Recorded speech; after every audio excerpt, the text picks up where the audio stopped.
அனைவருக்கும் வணக்கம். சியலது நாடும ஆயுஷ பகோவேவா.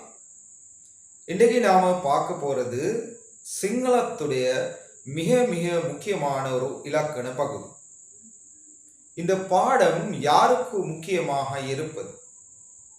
Sinhala diploma, high diploma செஞ்சவருக்கும் அந்த டிப்ளோமாக்களை செஞ்சுக்கிட்டே இருக்கிறவங்களுக்கும் செய்ய எதிர்பார்க்கிறவங்களுக்கும் இது முக்கியமாக இருக்கும். அதோட தமிழ் பிள்ளைகளுக்கு சிங்கள பாடம் கற்பிக்கும் அனைத்து தமிழ் ஆசிரியர்களுக்கும் இது ரொம்ப முக்கியமாக இருக்கும். அது மட்டும் இல்லை, தமிழ் ஸ்கூல் பிள்ளைகளுக்கும் இது ரொம்ப முக்கியமாக இருக்கும். அடுத்த விஷயம் இந்த பாடம் எதுக்கு முக்கியமாக இருப்பது? நாம சிங்களத்தால ஒரு வாக்கியம் எழுதும் போது அந்த வாக்கியத்தை நம்மளால ரெண்டு முறையில தான் எழுத முடியும். அந்த ரெண்டு முறையில முதலாவது முறை தான் கத்ருகாரக முறை, அடுத்தது கர்மகாரக முறை. நாம இது தமிழ்ல பார்த்தா கத்ருகாரக முறைக்கு செய்வினை அப்படின்னு சொல்லலாம். செய்வினை. கர்மகாரக என்றதுக்கு செயற்பாட்டு வினை அப்படின்னு சொல்லலாம்.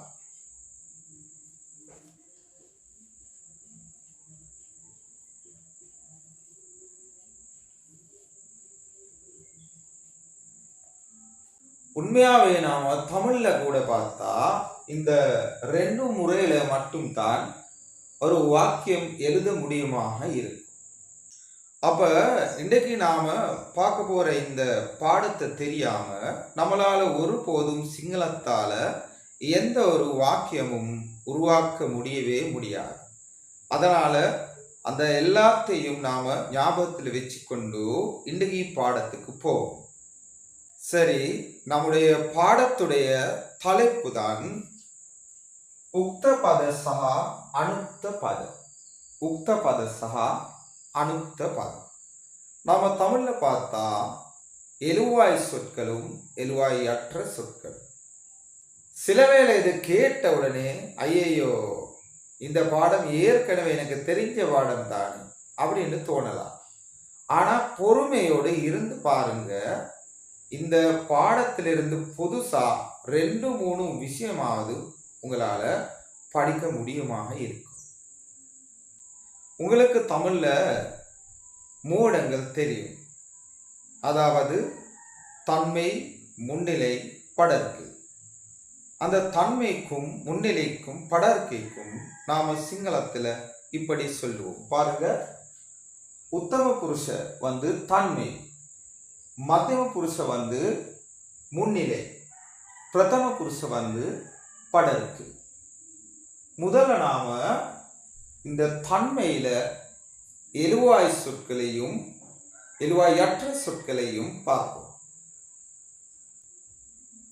அப்ப சரி, நாம தன்மையில அதாவது உத்தம புருஷையே ஒருமை சொல்தான் மம, தமிழ்ல பார்த்தான் நான். அதனுடைய பன்மை சொல்தான் அப்பி, தமிழ்ல பார்த்தான் நாங்கள். இந்த மம ஒரு எழுவாய் சொல், உக்த பதையா.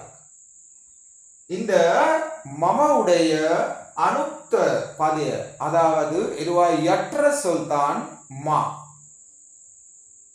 அடுத்தது அப்பி ஒரு எழுவாய் சொல், உக்த பதையா. இந்த அப்பியுடைய எழுவாயற்ற சொல் தான் அதாவது அனுக்த பதைய அப்ப. சரி, அடுத்துதான் நாங்க முன்னிலையில எழுவாய் சொற்களையும் எழுவாயற்ற சொற்களையும் பார்ப்போம். ஓகே, இதுதான் முன்னிலை. முன்னிலை மத்தியம புருஷே. இந்த முன்னிலையில மத்தியம புருஷையே எழுவாய் சொல்தான் தோ, அதனுடைய பன்மை சொல்தான் தொப்பி. நாம தமிழ்ல பார்த்தா தோ நீ, தொப்பி நீங்கள்.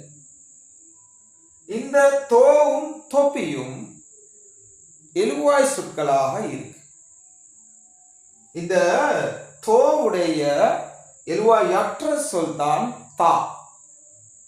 தோ කියනෙකේ අනුත්ත பதය තමයි தா.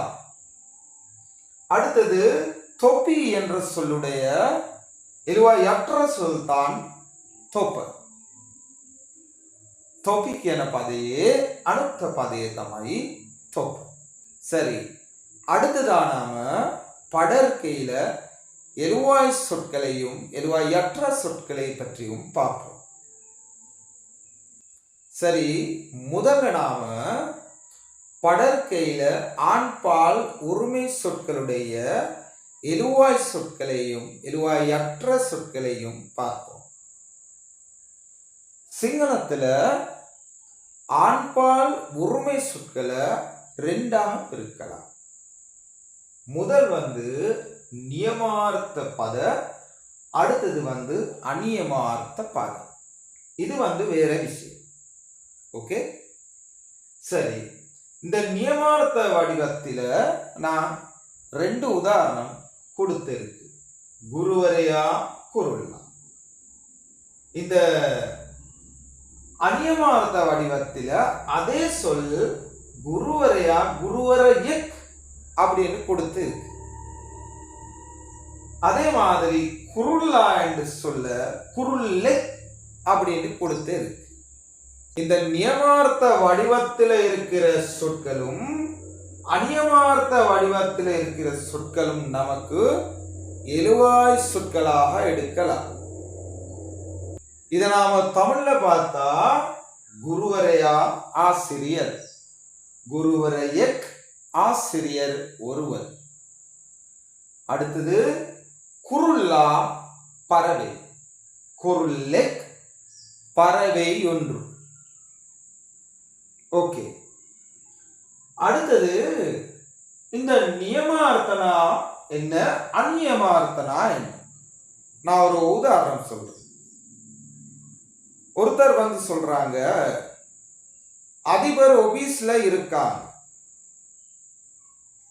அவர் அப்படி சொன்னா அந்த சொன்னவருக்கு தெரியும், கேட்ட நமக்கு தெரியும், அந்த ஆபீஸ்ல இருக்கிறவர் வேற யாரும் இல்லை, அவர் நம்முடைய ஸ்கூல்ல அதிபர். நமக்கு தெரிஞ்ச ஒருத்தர் பத்தி சொன்னா அந்த வடிவம் தான் நியமார்த்த வடிவம். அதே வேளை வேற ஒருத்தர் சொல்றாங்க, அதிபர் ஒரு ஆள் ஆபீஸ்ல இருக்காங்க. அப்படி சொன்னா கேட்டவருக்கும் தெரியாது, நமக்கும் தெரியாது அவர் எந்த ஸ்கூல்ல அதிபர். சரி, நமக்கு தெரியாத வடிவத்தில் வந்தவருக்கு தான் நாம அநியமார்த்த அப்படின்னு சொல்லுவோம். இன்னும் ஒரு உதாரணம் நான் சொல்றேன். தம்பி சொல்றாங்க, அண்ணா அண்ணா உங்களோட பெட்ல நாய் இருக்காங்க. அப்ப தம்பிக்கும் தெரியும், கேட்ட நமக்கும் தெரியும், அந்த நாய் நம்மட நாய். அந்த மாதிரி வடிவம் தான் நியமார்த்த அப்படின்னு சொல்லுவோம். அதே வேளை தங்கச்சி சொல்றாங்க, அண்ணா அண்ணா உங்களோட பெட்ல நாய் ஒன்று இருக்கு. அப்ப தங்கச்சிக்கும் தெரியாது, நமக்கும் தெரியாது அந்த நாய் எங்க இருந்து நாய். அப்படியாப்பட்ட வடிவத்தில பார்க்கிற சொற்களை தான் அநியமார்த்த சொற்களை அப்படின்னு சொல்லுவோம். அப்ப இந்த நியமார்த்த வடிவத்தில் நான் 2 சொல் தான் கொடுத்திருக்கு, நிறைய இருக்கு. அப்பா, அண்ணா, வியாபாரி, மீன், மான், மாணவன், நடிகன், பாடகன், வைத்தியர், அந்த மாதிரி நிறைய சொற்களை இருக்கு. நமக்கு தெரிஞ்ச ஒரு பொருளாகவும் இருக்கலாம், ஒரு மிருகமாகவும் இருக்கலாம், ஒரு மனிதனாகவும் இருக்கலாம். அந்த அனைத்துமே நியமார்த்த அப்படின்னு சொல்லலாம்.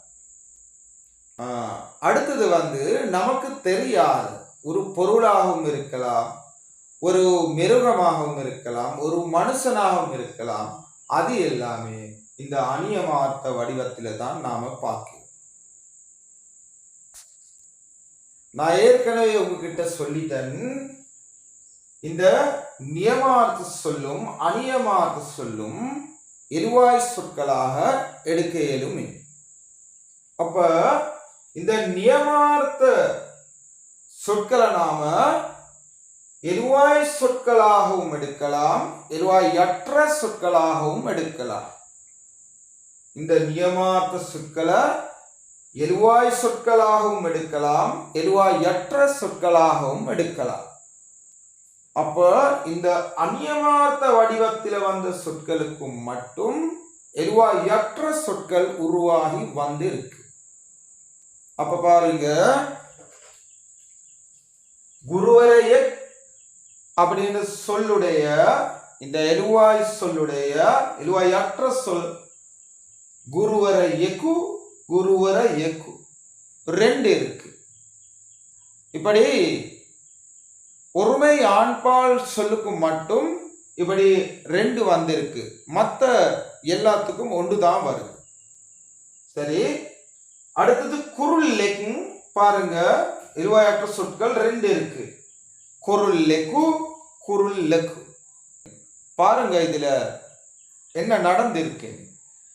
இந்த குருவரே என்ற சொல்லுடைய கடைசி எழுத்து இக், குருளெக் அப்படின்னு சொல்லுடைய கடைசி எழுத்து இக். இந்த இக்க கூவாக மாத்தினா இந்த எருவாய் சொல்ல எருவாயற்ற சொற்களாக மாற்ற முடியும். ஓகே, அதே மாதிரி குருளெக் என்ற எருவாய் சொல்ல இந்த இக்க கூவாக மாத்தினா எருவாயற்ற சொற்களாக நமக்கு எடுக்கலாம். அடுத்தது இதுல கொஞ்சம் பாருங்க, இந்த இக்க அப்படியே கூவாக மாறி வந்து இருக்கு. இதுல கொம்பு இருக்குதானே, கொம்பு இந்த ஒற்றை கொம்பு இருக்குதானே, அந்த கொம்பு இதுல இல்லாம இருக்கு. அதுதான் ஒரு வித்தியாசம். இதுல பாருங்க, இந்த இக்க அப்படியே கூவாக வந்திருக்கு. இந்த ஒற்றை கொம்பு இதுல இல்லாம இருக்கு. அவ்வளவுதான், வேற எதுவும் இல்லை. சரி, அடுத்துதான் நாம படற்கையில பெண்பால் ஒருமை சொற்களை பத்தி பார்ப்போம். சரி, இது எல்லாமே படற்கையில பெண்பால் ஒருமை சொற்கள். ஏற்கனவே மாதிரி படற்கையில பெண்பால் சொற்களையும் இதுல ரெண்டாக பிரிச்சு இருக்கு, அநியமார்த்த சொற்கள், நியமார்த்த சொற்கள்.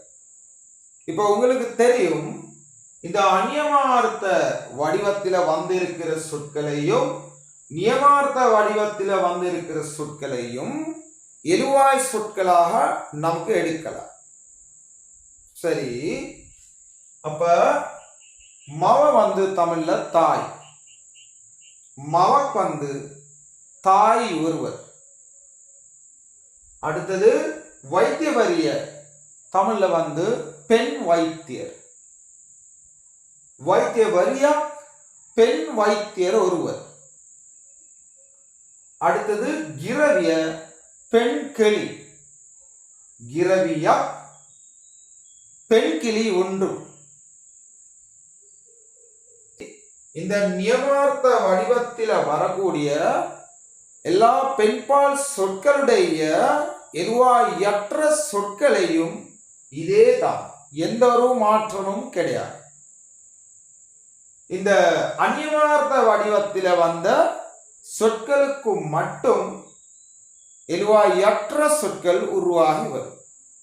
சரி, நாம பார்ப்போம். மவக் என்ற சொல்லுடைய எருவாயற்ற சொல் தான் மவக்க. வைத்தியவரியா அப்படின்னு சொல்லுடைய எருவாயற்ற சொல் தான் வைத்தியவரியக்க. கிரவியக் என்ற சொல்லுடைய எருவாயற்ற சொல் தான் கிரவியக்க. இது எப்படி வந்திருக்கு பாருங்க. இந்த சொல்லுடைய கடைசி எழுத்து இக், இதனுடைய கடைசி எழுத்து இக், இதுலயும் இக் தான். இந்த இக் எப்படி மாறி இருக்கு பாருங்க. இக்க கவாக மாறி இருக்கு. இதுலயும் இக்க கவாக மாறி இருக்கு.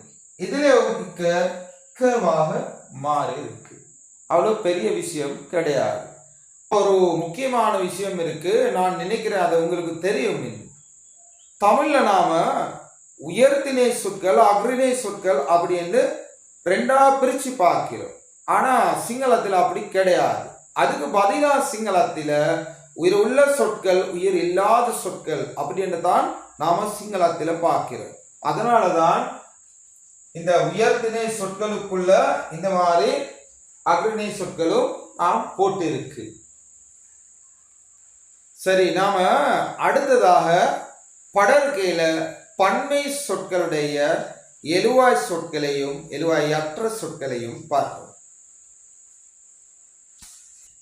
படர்கையில பன்மை சொற்களுக்கு நியமார்த்த சொற்கள் அநியமார்த்த சொற்கள் அப்படின்னு விஷயம் அதுக்கு கிடையாது. படர்கையில எல்லா பன்மை சொற்களை நாம எழுவாய் சொற்களாகத்தான் எடுப்போம். அந்த எழுவாய் சொற்களுடைய எழுவாயற்ற சொற்கள் தான் இதுல இருக்கு. பாருங்க, மகாச்சாரியவரு மகாச்சாரியவரு. அப்ப மகாச்சாரியவருனா பேராசிரியர்கள். மகாச்சாரியவருன் அதே தமிழ்ல பேராசிரியர்கள் தான். அப்ப பியவரு அப்பாமார் இல்லைனா தந்தைமார். அப்ப பியவரும் தமிழ்ல அதே பொருள் தான். அப்ப கெஹனு பெண்கள், அதனுடைய இருவாயற்ற சொல் தான் கெஹனு. அடுத்தது லமாய், இதனுடைய இருவாயற்ற சொல் தான் லமை. சரி, பாருங்க இது எப்படி உருவாகி வந்திருக்கு. கடைசியில மாச்சாரியவர் ரூ வந்திருக்கு. அடுத்தது இதுல நூ வந்திருக்கு, ஈ வந்திருக்கு. இந்த மாதிரி எழுத்துக்களை எரிவாய் சொற்களுடைய கடைசி எழுத்தா வந்திருந்தா நீங்க என்ன செய்யணும்? அதுக்கு அப்புறமா இன்ன சேர்க்கணும். அவ்வளவுதான். பாருங்க, மகாச்சாரியவரு இதுல அப்படியே மகாச்சாரியர் வந்திருக்கு, இன்ன புதுசா வந்திருக்கு. பியவரு அப்படியே வந்திருக்கு, புதுசா இன்ன வந்திருக்கு. கெஹனு அப்படியே அதுக்கப்புறமா புதுசா இன் வந்திருக்கு. லமை அப்படியே எதிரும் வந்திருக்கு, புதுசா இன்னும் வந்திருக்கு. ரொம்ப ஈஸி. நாம ஏற்கனவே பார்த்த பன்மை சொற்கள் மாதிரி இந்த பன்மை சொற்களை எழுவாயற்ற சொற்களாக மாற்ற கொஞ்சம் கஷ்டமா இருக்கு. ஆனா அவ்வளவு கஷ்டம் இல்லை. பாருங்க, கோவியோ என்ற சொல்லுடைய கடைசி எழுத்து தான் யோ, அதாவது ஓ சத்தம். அந்த ஓ சத்தத்தை ஆ சத்தமா மாற்றி அதுக்கப்புறமா இன் சேர்த்தா அது ஓகே. பாருங்க, இந்த ஓவ ஆவாக வந்திருக்கு, அதுக்கப்புறமா இன் சேர்த்தா எழுவாயற்ற சொற்களாக அதனால்.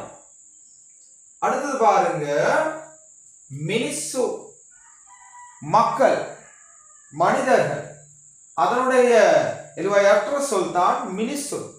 இதுல என்ன நடந்திருக்கு பாருங்க, இந்த மெய் எழுத்து இல்லாம எழுது. இதுல இந்த இச இதுல இல்ல, மெய் எழுத்து இல்லை. அப்படி மினிசு அப்படின்னு சொல்ல எழுதி அதுக்கப்புறமா இன் சேர்த்தா அதுவும் ஓகே. ஓகே, அடுத்தது குகுல்லு கோழிகள். கோழிகள் பாருங்க, இதுல குகு, இதுல குகு இருக்கு. இந்த கடைசி எழுத்து வெட்டிட்டு இந்த இல்ல இந்த மெய் எழுத்து ஆ சத்தமா மாற்றி எழுது, அதுக்கப்புறமா இன் சேர்த்தா அதுவும் ஓகே. அடுத்த பாருங்க, ஓஹு அவர்கள். இந்த ஹூவ அழிச்சிட்டு கட் பண்ணிட்டு ஓ இந்த பகுதியை கொண்டு வந்து இன் சேர்த்தா அதுவும் ஓகே. அவ்வளவுதான். இதனுடைய முக்கியமான விஷயம் வந்து தன்மையில முன்னிலையில அந்த 4 எதுவாயற்ற சொற்களை தவிர, அதாவது மா, அப்ப, தா, தொப்ப, அந்த 4 சொற்களை தவிர சிங்களத்தில மற்ற எல்லா எழுவாயற்ற சொற்களுடைய கடைசி எழுத்தாக இந்த 3 எழுத்துக்களை மட்டும் தான் வரணும். அதாவது கு வரலாம், க வரலாம், இன் வரலாம். அவ்வளவுதான். சரி, அடுத்த பாடத்தில் நாம இந்த எழுவாயற்ற சொற்களை எந்தெந்த வாக்கியங்கள்ல வரும், எந்தெந்த வாக்கியங்கள்ல வரக்கூடாது அப்படின்னு விஷயங்களை தான் பார்க்க போறோம். நான் இந்த பாடத்துல உதாரணத்துக்காக எப்பவுமே 2-3 சொற்களை தான் பயன்படுத்துவேன். யாருக்காவது இந்த பாடத்துடைய முழுசா எழுதிய PDF தேவைப்பட்டா கண்டிப்பா எனக்கு கால் பண்ணுங்க. அதோட கருத்துக்களும் கமெண்டில் போடுங்க. வணக்கம். ஆய்வு.